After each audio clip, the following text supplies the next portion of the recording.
Depuis sa cellule à la prison civile de Lomé, un détenu adresse une lettre d'information à Pius Kokovi-Abetome, ministre de la Justice, avec ampliation au président de la Cour suprême et au directeur de l'administration pénitentiaire.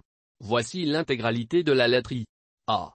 Détenu à la prison civile de Lomé à Monsieur le ministre de la Justice, chargé des relations avec les institutions de la République. Objet, information. Monsieur le ministre, actuellement détenu à la prison civile de Lomé, je viens respectivement porter à votre connaissance une affaire sur laquelle je souhaiterais que lumière soit faite. En effet, j'ai été informé par ma famille d'une histoire de vol de voiture et kidnapping sur ma nièce mademoiselle Smeka par un jeune homme nommé Ibrahim Laouali dans la nuit du 31 juillet au niveau de Nukafu, en face de la boîte de nuit Beaufort.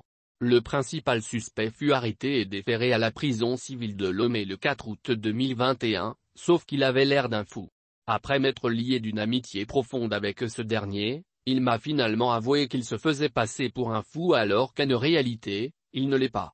Il a aussi affirmé à moi et quelques autres détenus que l'ordre de se faire passer pour un fou lui a été donné par son frère Monsieur Abdouada, la même personne qui l'avait envoyé kidnapper et voler la voiture. Son frère en question avait eu quelques problèmes avec mademoiselle Smeka dans le passé. Le souci est qu'actuellement, le chef de cour de la prison civile de Lomé, Monsieur Waliou, insiste sur le fait que le détenu en question est vraiment fou et affirme sans preuve qu'il possède dans son dortoir des documents médicaux confirmant le soi-disant son état mental du détenu Monsieur Ibrahim Laouali.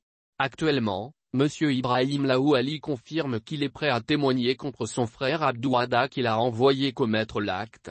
Il me semble que compte tenu du contexte, une intervention de votre part est nécessaire.